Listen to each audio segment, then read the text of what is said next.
Este templo de amor e de paz, que ao despertar de um novo homem nos induz, te conclama, irmão, de última hora, a ingressar nesta seara de luz.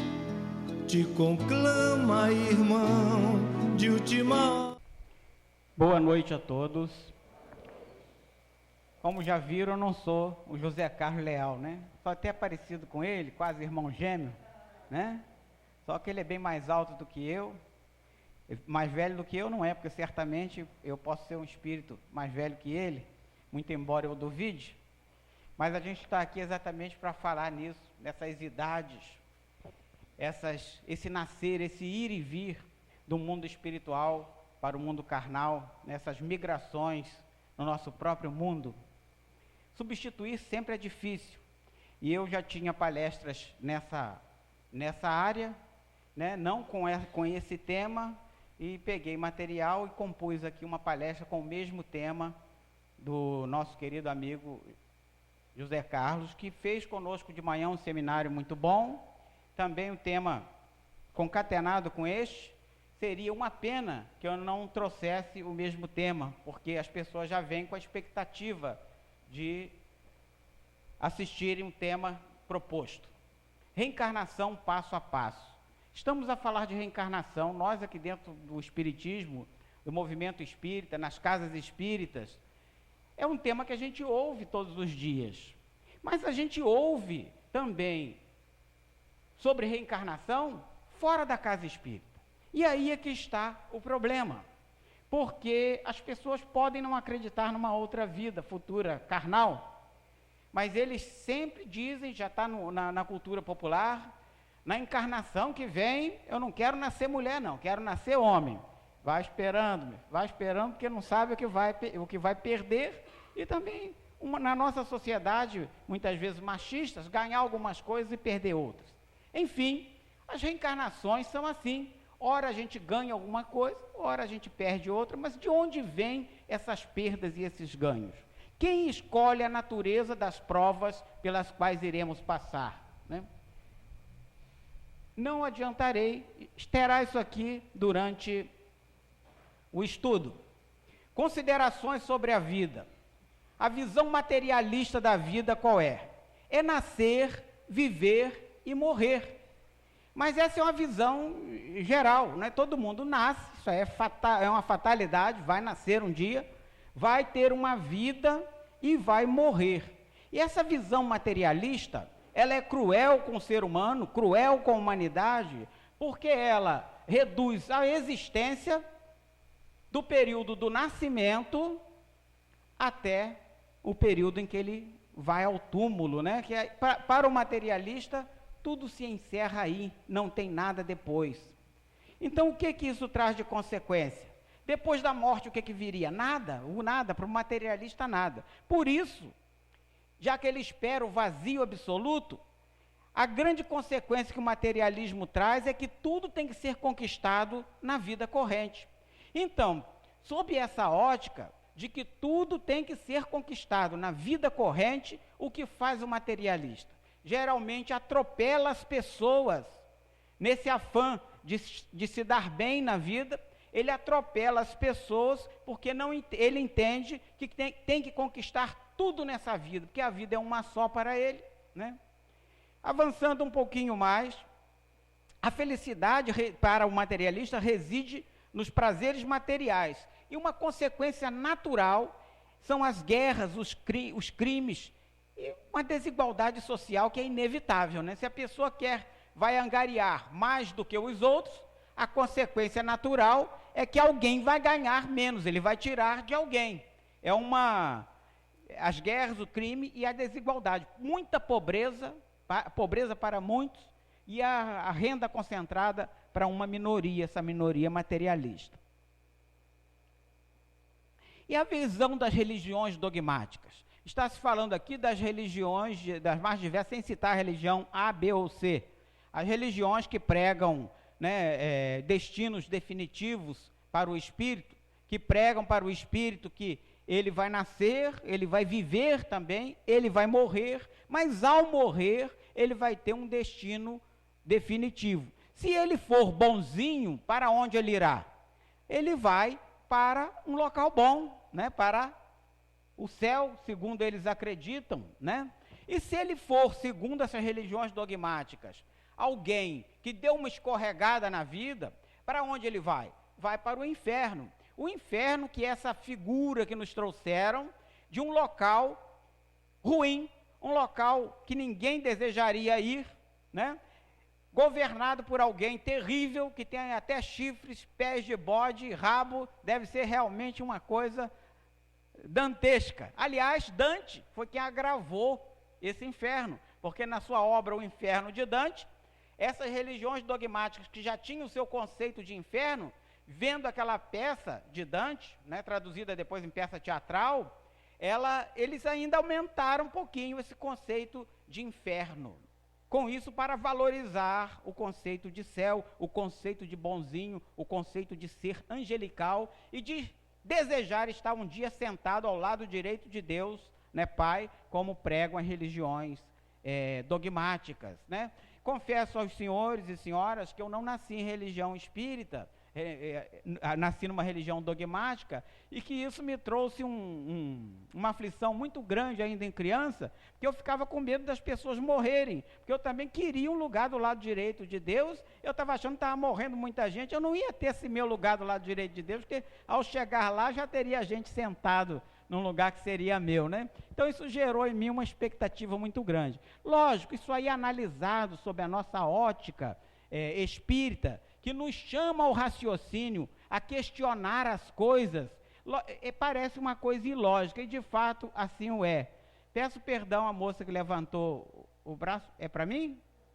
Porque se tiver alguma dúvida eu posso esclarecer no final da palestra, porque durante a palestra a gente, dado ao tempo, não pode permitir, né, inserções da plateia. Então, eles esperam o juízo final. Nesse juízo, como eu já falei, o bom vai para o céu, o mal vai para o inferno. Isso gera uma consequência terrível. Qual é essa consequência? Ela é pior ou é melhor do que a do materialismo? Bom, tudo tem que ser conquistado também na vida presente. E quando falávamos do materialismo, também assim o era. Tudo tem que ser conquistado na vida presente para o pensamento materialista. Isso gera se o mal se arrepender, será salvo.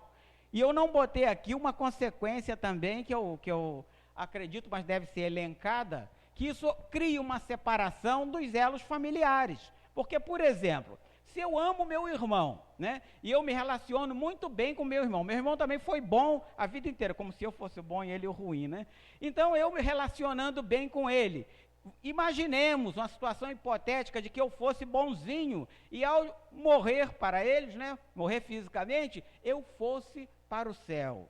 E o meu irmão, pouco antes de morrer, deu uma escorregada na vida, optou por uma porta larga, pronto, foi condenado ao inferno. Que justiça teria nisso aí? Nunca mais nos encontraríamos? Ora, eu amo meu irmão, não importa os defeitos dele. Uma mãe que ama o seu filho, ela está no céu, e vê o filho sofrendo, né, em regiões infernais, que eles acreditam em inferno, né? Em regiões infernais, essa mãe vai estar com seu coração purificado, vai poder ouvir suas harpas, né, tocando, etc., como acreditam esses irmãos que estariam numa região muito calma, muito serena. Ela vai ter serenidade? Como? Sabendo que o seu filho encontra-se numa situação difícil. Portanto, aos olhos do raciocínio espírita, que tanto Kardec nos chama a atenção, a espiritualidade chama a atenção para a gente a todo momento, de que devemos raciocinar acerca das informações que nos chegam por todas as vias, por todas as mídias, né? Então, sob a ótica do raciocínio, certamente esse pensamento hoje, nosso atual nível de maturidade, já não nos interessa. Não os condenamos naturalmente. Há pessoas que não conseguem entender esse conceito reencarnacionista, estão muito bem nas suas religiões de origem. Essas religiões, por sua vez, praticam muito bem a caridade também, né? Aqui em Cabo Frio mesmo, tem até uma característica, né? Teve uma característica no passado muito interessante. Se vocês observarem, a nossa palestra se dá no mesmo horário da missa, né, que está tendo ali na Catedral Católica. E quem cuidava lá, um dos ministros da Igreja Católica, tempos atrás, era o irmão do presidente da Casa Espírita, né? E havia essa interação entre eles. Quando faltava material para doar lá, eles acorriam à Casa Espírita. Quando faltava aqui, eles doavam de lá para a gente distribuir na Casa Espírita. Então, esses embates, né, filosóficos, aqui na nossa região, não espelha a realidade do que é em grande parte, né, do mundo, por aí afora. Bom, onde estaria a justiça divina naquelas situações, né? Todas as religiões afirmam que Deus é justo, é bom, porque algumas pessoas já nascem defeituosas, doentes, e outras não. Outras nascem perfeitas.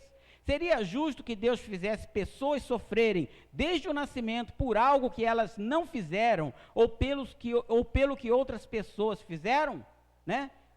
Sofrer pelo que outras pessoas fizeram, parece estranho, né? A gente falar isso, mas é um conceito que vem entranhado na mente, né? Do pecado original, que diz que Jesus veio ao mundo, as religiões dogmáticas afirmam, nós não, tá? Que Jesus teria vindo ao mundo para redimir o ser humano dos pecados, tirar os pecados do ser humano. E de onde viriam esses pecados? Esses pecados viriam de crimes anteriores, de pecados anteriores. Por exemplo, estaríamos hoje nós pagando pecados por Adão ter comido uma certa frutinha que Eva lhe ofertou, né? Então, isso é a ideia do pecado original, que nós não abraçamos. A espiritualidade, a codificação espírita, logicamente, não abraça esse tipo. O raciocínio lógico nos faz ver que isso aí não é ilógico, né? Bom, não seria justo. Onde está a justiça divina, por exemplo, naquela foto ao lado de uma criança empurrando a outra, provavelmente a que está na cadeira de rodas, não tem condição de deambular por si só. Então precisa do auxílio de outra pessoa. Por que uma delas é perfeita e a outra paralítica de nascença? Por que uma já nasce com esse sofrimento e a outra não? É só questões para a gente pensar, para a gente entrar no nosso tema. Se houvesse apenas uma vida e se tivéssemos como objetivo atingir a chamada salvação, por que então alguns nascem com mais condição para atingir esse objetivo do que outros, né? Se fosse para atingir uma vida só, como prega o materialismo, como pregam as religiões dogmáticas. Uns nascem em famílias estruturadas, né, com pai, mãe, irmãos, que lhes dá educação e bons exemplos de moral, e os encaminham para o bem, né? Que tem famílias que encaminham, tem outros que se lixam, né? Hoje foi até abordado aqui, José Carlos Leal abordou, muito bem, por sinal, de que nem toda mãe ama seu filho, tem mãe que larga seu filho, como se fôssemos nós ainda animais irracionais. Fomos observar, os animais irracionais, tão logo o filho para de amamentar, ele deixa o filho, nos mamíferos, é claro. Nas aves, por exemplo, assim que o bichinho ganha penas, a mãe o empurra no desfiladeiro, ele tem que aprender a voar na marra, né? Nós, seres humanos, vamos colocando embaixo de umas asas hipotéticas, né? Vamos dando um jeitinho de acomodar, enfim, né? O ser humano é diferente, né? Mas então, uns nascem em famílias estruturadas e outros não. Seria uma injustiça.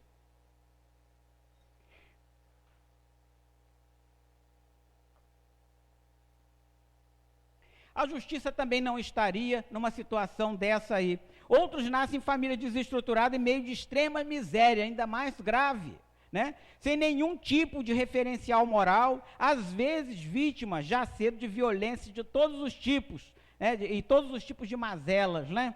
Isso é muito comum, gente, a gente vê isso nos noticiários, porque as notícias ruins caminham a passos largos, né? Então, seria uma injustiça uns nascerem, por exemplo, num país riquíssimo e outros num país miserável, com grandes dificuldades.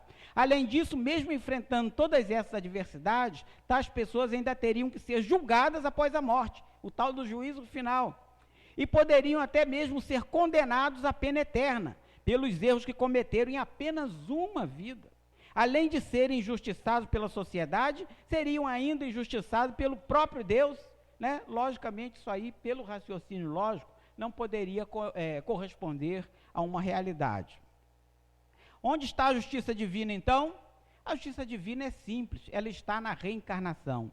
E em que consiste a reencarnação? Olha só como é que eu sou estabanado. Consiste na gente não conseguir cumprir todas as nossas metas numa única vida e ter que voltar, tornar a vida corporal para então passar por provas que nós fomos, né, reprovados em vidas passadas. Isso é muito lógico. Por quê? Porque isso aí nos propiciará a nos aproximarmos novamente daquelas pessoas com as quais nós cortamos relações, pois que um dia seremos todos evoluídos e estaremos lado a lado, abraçados, certamente, no mesmo nível evolutivo, né? Então seria uma forma muito mais justa. Mas quando nós reencarnamos, a gente escolhe provas, a gente escolhe passar por problemas. Mas então, quando eu desencarno, estou do lado de lá, eu escolhi sofrer? Não, não é bem assim. Porque quando eu estou do lado daqui, a felicidade para mim pode ser um copo d'água gelada, pode ser um abraço, um carinho, né? Pode ser uma conversa amiga, um ombro amigo, né? Pode ser ganhar na loteria, pode ser comprar um imóvel, comprar um carro. As coisas materiais formam o que eu vejo como felicidade, porque eu consigo apalpar esses elementos, consigo detectá-los com meus 5 sentidos, esses 5 sentidos que nós temos. Mas quando estamos desencarnados, nós não temos somente esses 5 sentidos. Nossos sentidos são ampliados. Nós já não vemos com esses olhos, né? Nós já não ouvimos com esses ouvidos, são ouvidos e olhos espirituais. Então, o que nós entendemos, nosso entendimento também do que é felicidade, hoje, que a gente está limitado pelo aparelho físico, quando desencarnamos, nós não temos essa limitação e os nossos sentidos, eles são ampliados, nós entendemos como felicidade algo bem diferente. Não sei se já aconteceu com algum dos senhores e senhoras, certamente, mas quando dormimos, há certas vezes em que sonhamos, e nesse sonho estamos tão felizes no sonho que a gente não quer nem voltar. A gente sabe que está sonhando, mas não quer acordar, né? Está torcendo para ninguém bater na gente, ninguém chamar, porque é nesse momento que a gente está experimentando uma felicidade próxima do que a gente experimenta quando está desencarnado. A gente está sem a limitação, desdobrado do corpo físico pelo sono, sem essa limitação, com os nossos sentimentos muito mais ampliados. Por isso o médium tem que treinar-se, ele tem que estar bem treinado, porque ele tem que saber a hora de voltar. Muitas vezes o médium fora do corpo experimenta também essa sensação, e ele sabe que ele tem que tornar ao corpo. O corpo é a responsabilidade dele. Aquilo ali foi dado para que ele tomasse, incomodato, né? Para que ele tomasse conta da melhor maneira possível. Não lhe pertence de fato. Mas então, quando encarnamos, a gente já não tem esse sentimento. Ora, eu escolhi nascer num ambiente ruim, sem ônibus, sem nada, no meio da lama. Quando eu saio da minha casa e chove, eu piso na lama, né? Eu escolhi isso? Não escolhi. Então, cada problema que eu encontro, eu chamo, é uma prova. E essa prova, nós, via de regra, chamamos de cruzes, né? Por quê? Porque Jesus, pelo fato de Jesus ter morrido numa cruz, e a gente achar que foi uma morte muito cruel, e a gente acha que tudo que a gente tem de problema é uma cruz muito pesada. Então, eu não posso suportar uma cruz tão pesada assim. O que eu vou fazer? Vou suportando a minha cruz, mas todos à minha volta também suportam suas cruzes. Todos passam por problemas, todos têm parentes difíceis, todos perdem um parente ou outro, né, desencarna e se sente triste por via de regra, né? Sente-se triste, enfim, são problemas que o ser humano passa, mas há seres, há companheiros, e nós mesmos muitas vezes fraquejamos diante das provas, tanto que vamos ter que reencarnar, não é? Que não suportando, tentam tirar vantagem frente aos outros, né? Então carregam também suas cruzes com muita dificuldade, mas achando-se injustiçados, sabendo da existência de Deus e reclamando até dessa justiça divina que aparentemente não está sendo justo para com ele, vira-se, dirige-se a Deus: Senhor, né? Isso é muito pesado, por favor, corte um pedacinho, um pequeno pedaço, né? E Deus faz o que com a gente, né? Quando a gente tem essas provas. Primeiro, que cruz é essa? Vamos imaginar situações aqui. Vamos dizer que eu esteja na minha casa, o meu cônjuge é muito difícil, não é, o meu particularmente, eu vivo muito bem, lá em casa é tudo flores e tal, quem dera, né, a vida fosse assim, né, sempre, né, mas a maioria das vezes é. Então, a gente vivesse com a vida difícil no seio familiar, e a gente evitasse os problemas, evitasse até os embates, as discussões por conta disso, e Deus pede que a pessoa se vira e pede a Deus para evitar problema com o corpo. Faça que ela fique mais calma. Nunca ele pede para que ele fique mais tolerante, né? Faça que a companheira ou o companheiro fique mais calmo e tal, né? Deus permite que a gente corte os pedaços das cruzes. Um parente doente, né? Ah, eu não vou lá cuidar não, eu tenho um irmão pertinho, ele pode muito bem olhar minha mãe que está lá, ele que olhe, eu vou cuidar aqui da minha vida porque eu escolhi ser feliz agora, eu preciso ser feliz nesse momento. Então Deus permite, porque o ser humano, muito embora haja com várias obrigações elencadas, num contrato que nós encarnados não temos acesso, graças a Deus, uma benesse divina, a gente esquece disso, a gente não tem acesso a esse contrato. Então nós temos o livre-arbítrio, nós podemos escolher.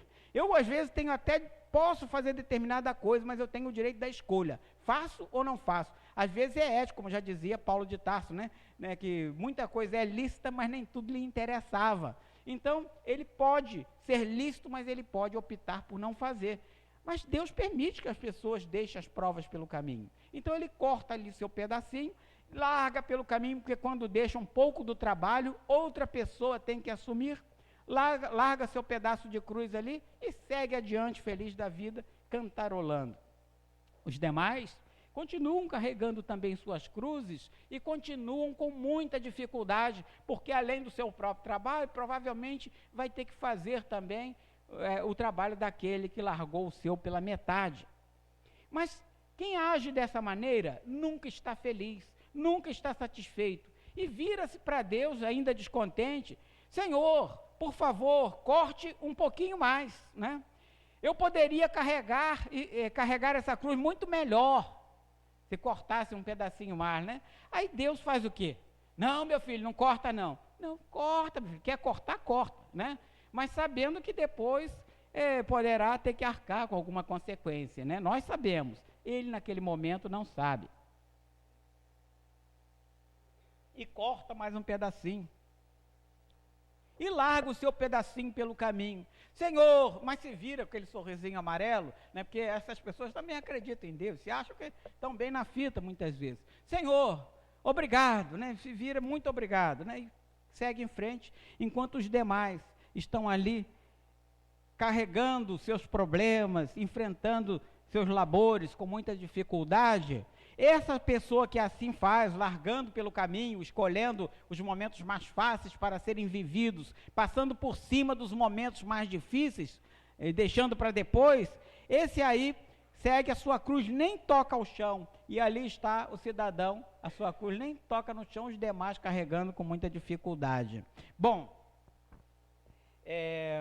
avancemos um pouco. Como ele ia à frente, ele adiantou-se dos demais, né? Ele não tinha peso para carregar. Então, chegou lá e encontrou mais um problema na sua vida. Tinha ali um desfiladeiro. Como atravessar? Melhor esperar os outros, ver o que os outros vão fazer e depois toma uma decisão. Esperou os demais. Quando os demais chegaram, usaram suas cruzes para atravessar os seus problemas. Aquela dificuldade que eles passaram na trajetória fortaleceu a eles de tal maneira que eles conseguiram aurir forças para vencer os obstáculos seguintes. Então usaram suas cruzes para passar. Traduzindo em exemplos que a gente só aprende por comparação. É aquela pessoa que, tratando do seu parente doente, né, que dependente dele, tratou com tal zelo e tal carinho, que numa reencarnação futura não precisará mais passar por esse tipo de prova, né? Mas trazendo ainda mais para a vida material, é aquele funcionário de uma determinada empresa, cujo patrão solicitou a ele que ficasse depois do horário, e que fizesse algumas horas extras para adiantar o trabalho, e ele não fez. É aquele que o patrão pediu para fazer um curso, né, de graça, mas era no fim de semana, e ele não quis fazer esse curso no fim de semana, né, em prol de outros interesses, mas o seu colega do lado fez. O seu colega recebeu uma promoção e ele ficou chupando o dedo, chorando, né? É aquele que, aluno que estudou, não colou, não esperou que o seu colega tivesse uma letrinha grande, bonita, bem legível para ele poder colar, estudou e passou de ano no final, e mais tarde foi traduzido numa promoção, numa prova do Enem, sei lá, numa melhor colocação, num curso futuro. Não terá que repetir as provas, não terá que fazer novamente o curso. E resta a um cidadão desse tipo simplesmente tentar, mas não vai conseguir, então o choro, né? O choro e saber que terá que repetir sim a prova. Quando falamos das questões materiais, que nós tanto sabemos, tanto lidamos, a gente sabe que é muito fácil. A gente vai ter que fazer, por exemplo, se eu não cuidei de um parente doente, eu ainda posso, no decorrer dessa vida, ser bom para outras pessoas, me redimir, passar por outras provas, até mesmo voluntariamente, né? Isso aí, contar pontos para mim, pode contar também, né? Mas, inevitavelmente, se assim não houver, eu vou retornar e vou ter que reencarnar, porque a reencarnação, ela é necessária, e as lições nós não aprendemos agora. Ouvindo a palestra de José Carlos Leal hoje, ele falava dos mundos, da evolução dos mundos, e que nós somos apenas o segundo mundo, mundo de provas e expiações. Atrás de nós só tem um primitivo, e a Terra já foi um mundo primitivo, hoje é de provas e expiações, a caminho em transição, né? Em transição ainda, né? Nós ainda somos de provas e expiações, né? Então, nós sabemos que vamos ter que reencarnar muitas vezes, muitas e muitas vezes, né? Então, a visão do Espiritismo é de nascer, viver e morrer. Ora, mas isso não é a mesma visão das religiões dogmáticas? Mas tem algo mais. Em vez dos destinos, né, definitivos, nós sabemos que depois da morte a gente passa por um período de erraticidade, e nesse período aqui vem primeiramente um período de torpor, onde o desencarnante não sabe muito bem o que aconteceu com ele, né? Ele passa por aquele momento de perturbação. Alguns conseguem sair daquele momento de perturbação muito rapidamente. Outras pessoas que já foram preparadas durante a vida, ou que desencarnaram de causas naturais, mesmo a pessoa que está em coma no hospital, sei lá, e esses desdobramentos que ele tem, ele já está sendo preparado para um desencarne, e muitas vezes esse desencarne é tão suave que é como passar de um estágio para outro simplesmente. Mas se a pessoa desencarna abruptamente, esse desencarne é mais complicado. Então ele fica num grande período de perturbação, e essa perturbação, ela tem que ser trabalhada. Para isso, os benfeitores espirituais, os mentores espirituais, o anjo da guarda, como queiramos chamar, né, daquele cidadão, está com ele sempre, até depois do desencarne. E outros espíritos se juntam para promover esse desenlace e essa readaptação dele no plano espiritual. Então, esse cidadão, via de regra, ele é recolhido para as muitas colônias espirituais. E nessas colônias espirituais, ele toma ciência, ele é preparado para a vida numa outra instância, né? A vida é para onde? Então, nós vamos desencarnar, vamos sair daqui, vamos para o céu, vamos para o inferno? Não, nada disso. Nós, via de regra, continuamos pelos arredores, por aqui mesmo. E as colônias geralmente são próximas às cidades, né? Se a Terra é um mundo de provas e expiações, as colônias não estão muito longe disso, estão preparando simplesmente para outra instância. Então a pessoa que desencarnou, a espiritualidade que desencarnou, muitas vezes está aqui convivendo conosco, numa outra dimensão que nós não podemos tocar, porque nós só conhecemos essas três dimensões, que é a altura, largura e a profundidade, que os nossos olhos veem, né?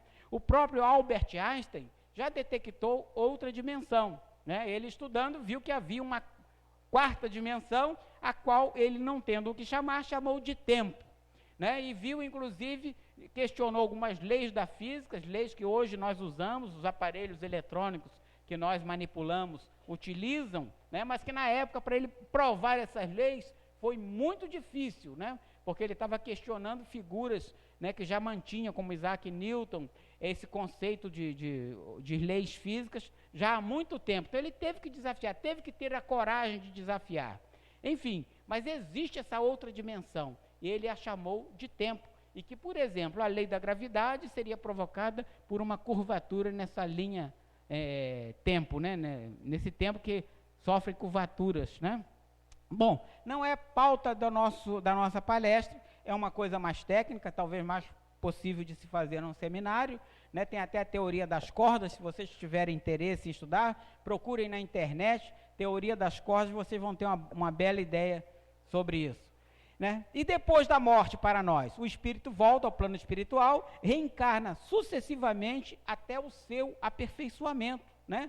Por que reencarna sucessivamente? Sucessivamente, mas não assim. Sucessivamente, porque eu fico um período grande, né, no mundo espiritual. E grande por que eu fico grande? Primeiro que eu tenho que aprender, tomar consciência do que eu errei, né? Enquanto eu estou aqui, o tempo, o reloginho que está ali na parede, mede essas minhas horas, meus minutos, meus segundos. Mas do lado de lá é um pouquinho diferente. A minha medida é outra. Mas de qualquer maneira, é muito tempo que eu demoro para tomar consciência, para ser doutrinado, para aprender, para ter condição de escolher. Mas um belo dia eu tenho condição de escolher.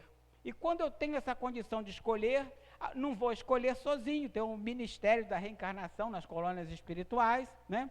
E nesses ministérios há espíritos especializados nisso, vão estudar, já conhecem o seio da minha família, onde eu devo reencarnar. Geralmente a gente reencarna em círculo familiar, né? Não necessariamente família consanguínea, mas no nosso meio familiar. Vez ou outra a gente reencarna também num meio completamente inóspito, mas isso geralmente ocorre em reencarnação compulsória, né? Quando eu reencarno à força, eu não quero escolher de jeito nenhum, eu não posso ficar do lado de lá estagnado, então eu sou obrigado a reencarnar de qualquer maneira, né? É uma reencarnação compulsória e chamamos de reencarnação antipática. Quando a gente reencarna num seio familiar entre os nossos amigos, chamamos de reencarnação simpática, que a gente está entre aqueles que a gente gosta. Então, reencarnei até que eu me torne um espírito perfeito e não precise mais reencarnar. Isso vai acontecer? Vai, gente, vai. A evolução vem para todos. A gente pode até ficar numa vida e não evoluir nessa vida, ficar estagnado, né?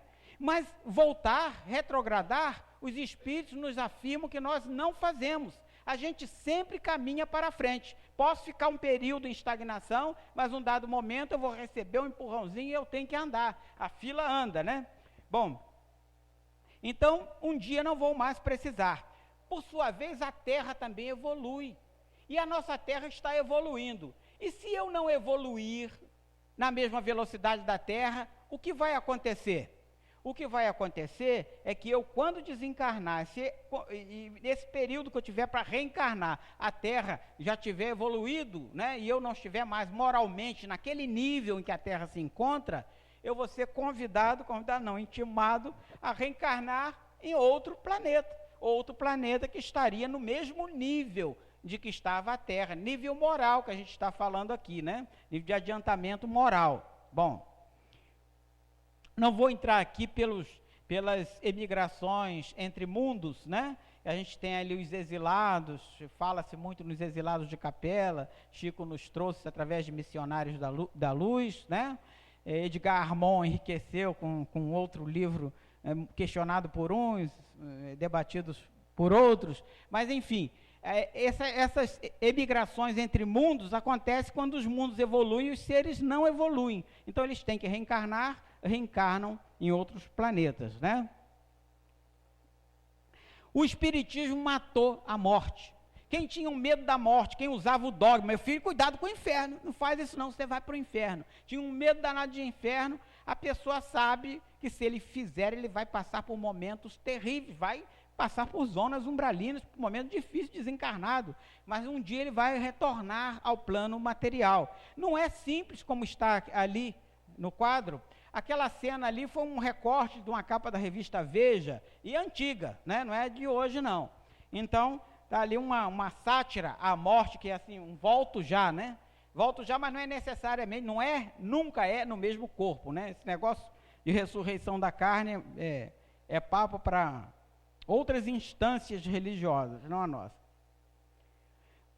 No século XIX, né, uma figura muito importante foi Charles Darwin, né?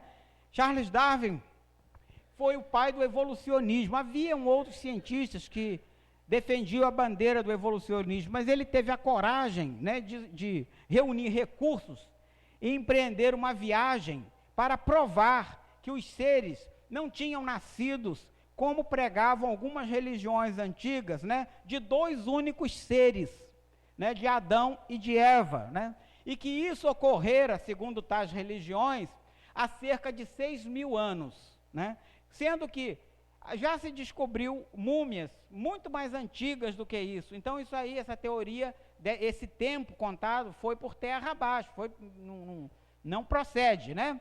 Então, através dos seus estudos, provou que no mundo houve uma seleção natural, né? Baseada na força, baseada no aprimoramento sexual, na reprodução. Os mais fortes sobreviviam, os mais fracos ou se adaptavam ou sucumbiam diante, né, dessa lei natural, e assim a sociedade, o mundo foi evoluindo. Exatamente o Espiritismo abraça essa teoria, quando em A Gênese, Kardec nos fala da evolução espiritual, diz que Deus criou, aqui no caso da Terra, né, que Deus criou espíritos, a princípio espíritos muito brutos, mas que em vez de fazer corpos novos para abrigá-los, como aqui já haviam corpos mais ou menos evoluídos, usou uma determinada espécie, né, de macacos para abrigar os corpos desses espíritos. Ora, então na reencarnação de macaco foi nascendo macaco novo? Não, o espírito foi se depurando e deu origem aos seres humanos, esses foram evoluindo, aí o ser humano foi evoluindo, não havia mais necessidade, só muito antigamente, quando a Terra estava ainda em formação, precisando ser habitada, é que usou-se uma espécie de macacos para promover isso. Está no livro A Gênese, né? Então, Kardec, Hippolyte Léon Denis Rivaio, né,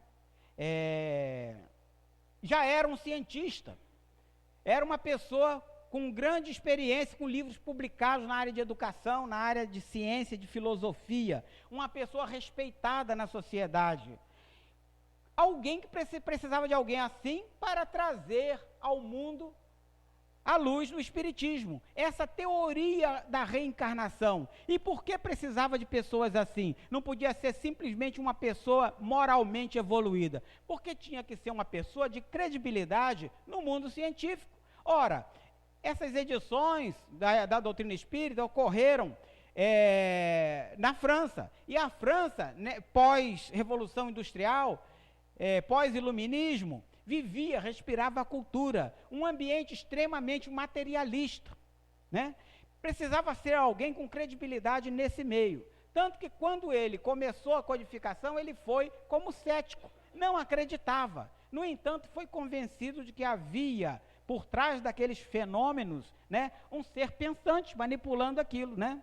Se o efeito era inteligente, tinha que ser um ser inteligente para fazer aqueles efeitos.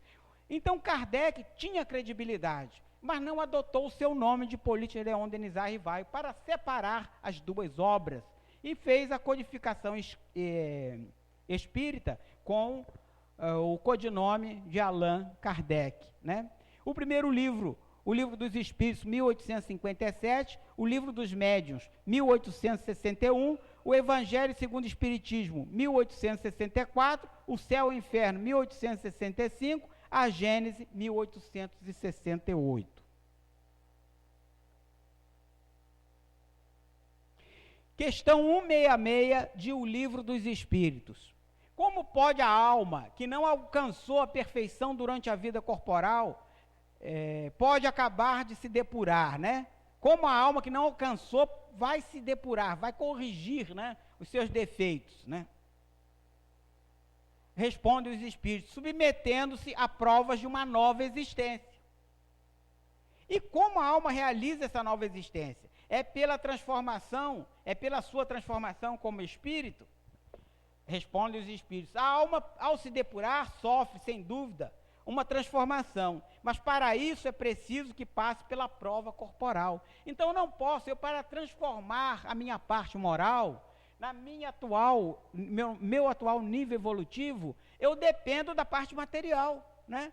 Também a Gênesis, Kardec afirma, né, os espíritos afirmam, Kardec traduziu, codificou, né, de que o ser humano, ele usa a matéria nele próprio, nós somos constituídos de matéria também, né, mas que nós evoluímos através da matéria, que esse processo é coletivo. Nós dependemos uns dos outros para a evolução. A evolução é pessoal. Eu só vou conseguir promover a minha própria evolução, mas eu dependo de todos para que essa evolução se proceda, né? E dependo da parte material, do corpo.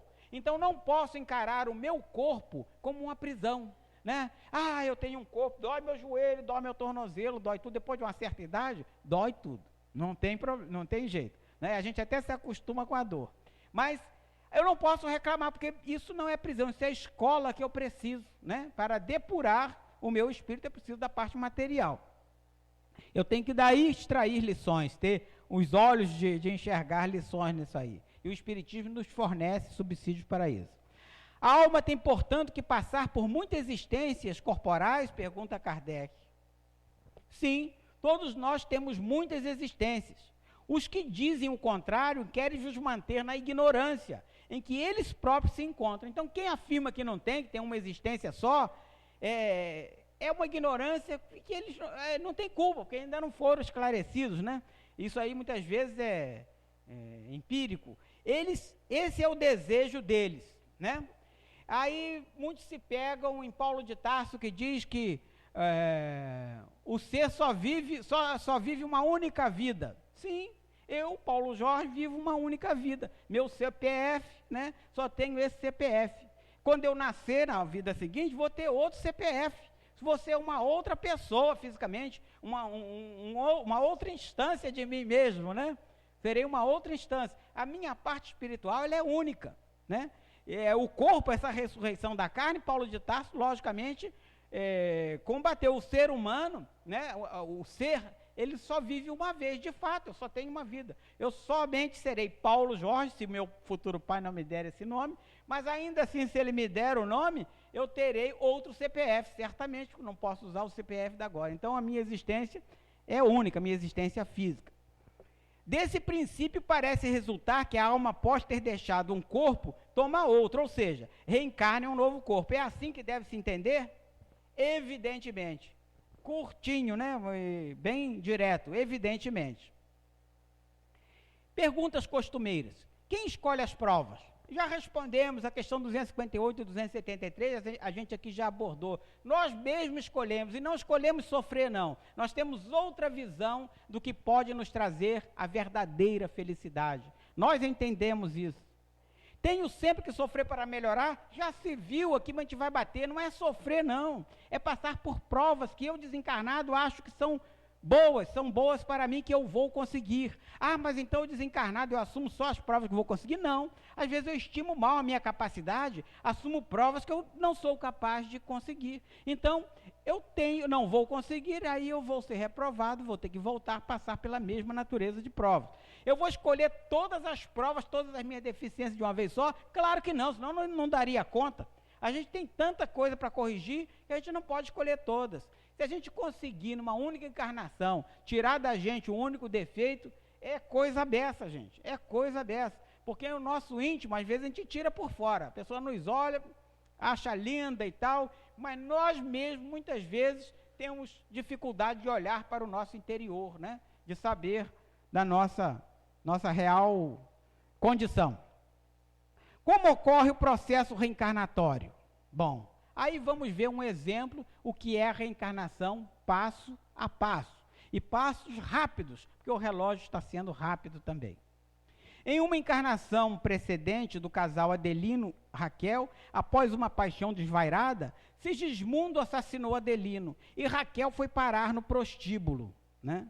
Isso numa encarnação passada. Desencarnaram, cada um por sua vez, sob intensa vibração de ódio. Eles se odiavam entre eles mesmo, né?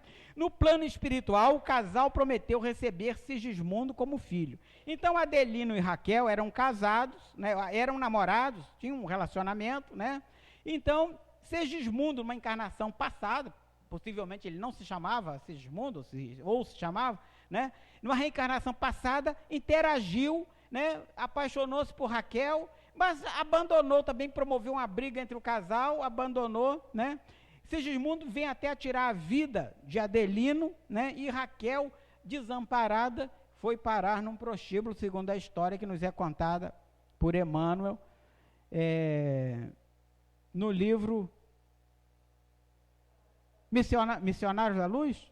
Missionários da Luz, Missionários da Luz. O outro eu falei Missionários da Luz, não, falei A Caminho da Luz, né? No anterior, Missionários da Luz.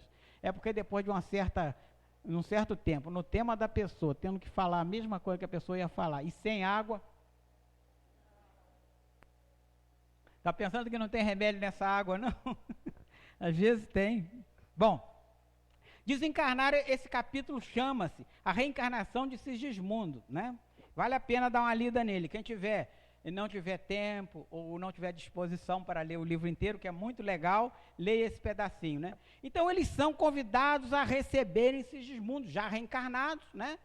Sigismundo tinha mais problema, foi um assassino e tal, teve mais problema para se recompôs também, escolheu vir, né, como filho daquele casal. Mas como é que se deu passo a passo essa reencarnação? Bom, André Luiz e seu instrutor Alexandre, André Luiz, o autor dessa série, né, de livros, esses livros que nos trazem, inclusive esse próprio. André Luiz, no plano espiritual, teve uma pessoa, instrutor com ele, teve vários, mas nesse caso era Alexandre.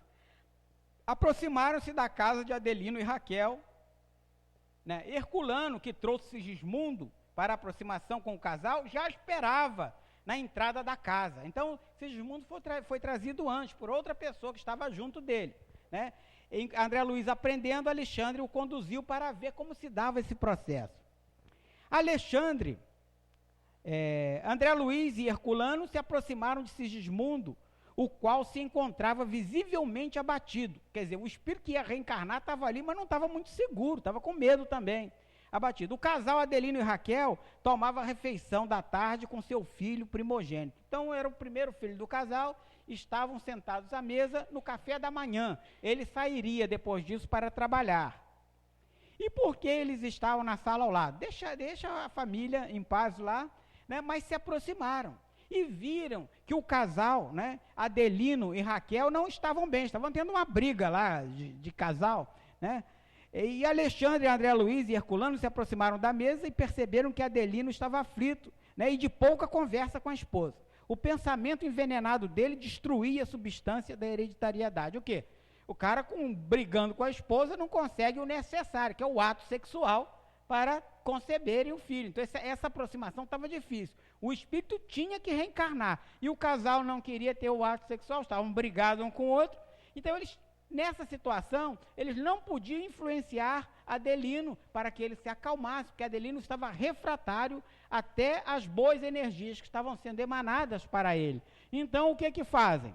Alexandre aproxima-se e dá um passe no pequeno Joãozinho para despertar-lhe o interesse sobre a conversa dos pais, para que, com suas perguntas pueris, consiga desfazer o mal-estar e melhorar a atitude de Adelino e o clima de relacionamento do casal. Olha, toda criança é pueril, mas por trás de toda pergunta pueril, aparentemente sem objetivo, infantil, sem nexo, geralmente tem alguma coisa, tem alguma lição, tem alguma influência de alguma coisa. Às vezes a criança ela é capaz de perguntar, de ter assim umas tiradas, sair com alguma frase que a gente é incapaz de imaginar que ela vai sair. De onde ela tirou?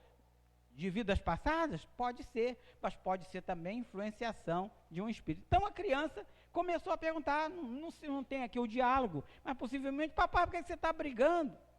Né? Ou alguma coisa relativa àquilo ali, né?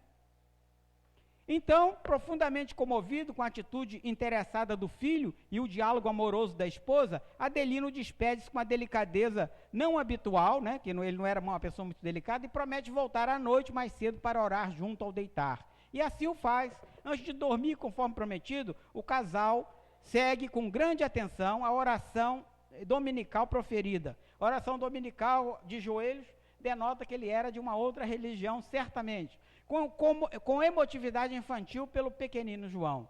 O clima de preparação para a aproximação de Sigismundo com Adelino, então melhora, já melhorou, o casal acordou bem, foi dormir bem, né, passou a ter uma vida melhor, os espíritos, aí ele conseguiu receber as boas influências e tal, conseguiu se dar bem com a esposa. Quando estamos dormindo e adormecidos, Raquel e Adelino abandonaram seus corpos físicos. Raquel vai ao encontro de sua avó materna, enquanto Adelino vagueava pelo quarto angustiado e espantadiço. É sempre assim, quando a gente tem o pensamento harmonizado, a gente vai ter com os bons espíritos, com os mentores, até com parentes mais evoluídos, que conseguem nos intuir de coisas boas, nos corrigir o nosso rumo quando encarnado. Quando a gente retorna ao corpo, às vezes a gente está com uma solução para um problema que a gente não encontrava. Mas quando a gente está perturbado, geralmente a gente vai procurar locais também perturbados, né?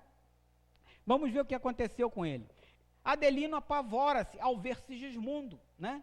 Vendo Sigismundo, ele viu quem? Viu aquela pessoa que tirou a vida dele numa vez passada.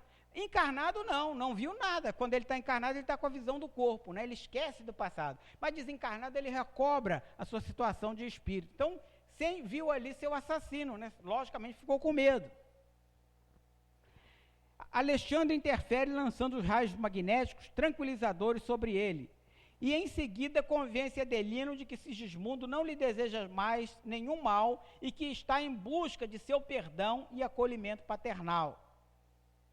Então ele promove essa aproximação dos dois. Comovido com a explicação de Alexandre, Adelino aceita o pedido de perdão de Sigismundo, seu algoz em vida pretérita, né, tinha tirado sua vida, dissipando nesse momento as pesadas nuvens de ódio que enodoava seu perispírito e escondia sua condição de espírito elevado e nobre.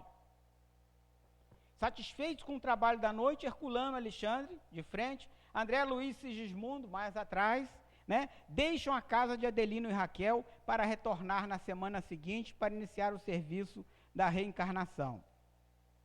André Luiz e Alexandre chegam à casa de Adelino e Raquel na véspera da ligação do espírito de Sigismundo com a matéria orgânica. Lá encontram Herculano e Sigismundo em companhia de espíritos construtores que iam cooperar em sua formação fetal, né? Precisa de espírito na hora da construção? Claro, porque o espírito se liga naquele momento, né? O ambiente familiar continuava cercado de afeição. Alexandre examina os mapas cromossômicos. Onde estão esse mapa? Esses mapas estão todos lá no plano reencarnatório. Eles vêm com esses planos. Talvez seja em folha, essa é a visão de Chico. Possivelmente depois será em tablet, será não sei o quê, que o mundo evolui. O que existe aqui é o espelho que existe lá. Lá é muito mais evoluído, né? Você que é uma utilitária das coisas tecnológicas? Bom, então, não necessariamente assim, se é a visão de Emmanuel, o que Chico conseguiu pegar do que Emmanuel tentou transmitir para ele, né? Bom, Alexandre examina os mapas cromossômicos, planejando de Adelino com assistência de espíritos construtores. Ante a iminência da reencarnação, Sigismundo torna-se extenuado, né, cansado, abatido, sentia-se fraco, incapacitado e receava a ideia de novos fracassos, né, que ele tinha fracassado, novos fracassos no retorno à carne. Com o incentivo dos amigos, ele se sentia mais confortado, principalmente ante a promessa dele de que a colaboração continuaria mesmo após a reencarnação, porque o espírito não é abandonado, ele continua sendo assistido, né? Então ele ficou mais calminho. Antes de iniciar o processo de reencarnação, Sigismundo, de olhar triste e vagueante, aguardava aflito em sua pequena câmara de repouso, em seu futuro lar, o momento crucial de sua redução perispiritual. Tem que reduzir perispiritualmente? Claro que tem que reduzir, porque o ser, quando começa, né, a união cromossômica promove a multiplicação celular. Começa ali que se dá a união do espírito também. Se o útero é pequenininho, esse bolinho de células é pequenininho, vai se multiplicando, vão formando-se os membros. Logicamente, o espírito também, o perispírito, perispírito tem que se condensar, porque ele tem que se acomodar, tem que tomar a forma de criança. O corpo, né, ele vai ser moldado nesse perispírito. Os espíritos construtores iniciam o processo de magnetização do corpo perispiritual de Sigismundo. Durante esse processo, à medida em que sua forma perispiritual era reduzida, ele ia perdendo a lucidez e parecia cada vez menos consciente, né? Que aquele torpor, né, ele vai esquecendo. Transformou-se numa criancinha linda. Linda por quê? Porque ali ele não pode mais ser reconhecido como assassino, ele tem que ser aquela coisinha fofa, né? Se a gente olhasse o filho e visse nele um assassino, ia ser uma coisa terrível, né? Ou visse nele alguém que a gente tinha feito alguma maldade, ia ser muito difícil a convivência dos pais com os filhos. Alexandre deposita Sigismundo nos braços daquela que fora, quando encarnada, a avó materna de Raquel, para que ela seja portadora da entrega de Sigismundo à sua neta, né? Então, já trouxe Sigismundo para o seio familiar, já como criança, mas ainda na fase espiritual. Eles estavam desdobrados. Olha ele ali com o cordãozinho ligado, né? Ante uma assembleia de espíritos, Alexandre anuncia o momento sublime de entrega de Sigismundo à sua futura mãe, sob o olhar vigilante de Adelino, né? Adelino estava ali, mas estava olhando com muita atenção. O aposento conjugal estava cheio de flores, de luz, com o propósito de adornar o caminho do recomeço de Sigismundo. Então o quarto fora preparado. Mas na hora do ato sexual estavam lá? Não, os espíritos se afastam, não tem que ver no ato sexual de ninguém. Não precisa ninguém ficar com medo disso aqui, porque não acontece. Para o espírito, aliás, mesmo que visse, era como se fosse duas formigas se multiplicando, mas não veem, né? Então, só veio o quê? Os espíritos perversos ante um ato sexual perverso, né? Então, esses espíritos estão ali, porque aquilo ali é plateia. Mas os espíritos benfeitores se afastam. A parte carnal não tem nada a ver com a parte espiritual nessa fase, né? Adelino aproxima-se da esposa, que lhe abraça ternamente. Sigismundo, em sua forma infantil, ligava-se fortemente a Raquel, tornando-se alma de sua alma, e logo seria carne de sua carne. Naquela noite, após a união genésica de Adelino, Raquel, Alexandre analisa a corrida dos espermatozoides, porque são depositados ali muitos, né? Mas ainda assim a lei da seleção natural funciona, né? Naturalmente, Darwin não analisou esse aspecto, né? Mas a seleção natural faz com que aquele espermatozoide mais espertinho, que tem a caudazinha que o impulsiona melhor, né? Consiga penetrar, né? No óvulo, né? Mas eles foram analisados, né? Para ver qual, nessa fase de análise aqui, qual tinha condição de atingir, né? E procuraram magnetizar, né, aquele espermatozoide para que ele obtivesse êxito. O espermatozoide magnetizado, ao dispor de energia adicional sobre os demais, chega primeiro ao alvo e rompe a cutícula e penetra no óvulo, gastando um pouco mais de 4 minutos, né, desde o momento do ato sexual, para alcançar o seu núcleo, o núcleo do óvulo. Nesse caso, o óvulo se fecha, não deixa mais que nenhum outro penetre, salvo raríssimas exceções, né, cria uma camada, né, mais endurecida em torno dele, e os demais ficam de fora, né, a ver literalmente navios, né, e ele ali vai haver a multiplicação celular. Sob o influxo magnético dos construtores espirituais, de forma reduzida de Sigismundo, a forma reduzida de Sigismundo é ajustada ao útero materno, terminando assim a operação inicial de ligação do processo reencarnatório. Passo a passo, é assim que André Luiz nos descreve. André Luiz e o orientador Alexandre deixam a cidade do Rio e volitam em direção à colônia espiritual, nosso lar, porque o trabalho continua, não é só de uma reencarnação que eles têm que cuidar, é de muitas outras coisas, e André Luiz, nessa fase, era um aprendiz, tinha que aprender muitas coisas ainda, né?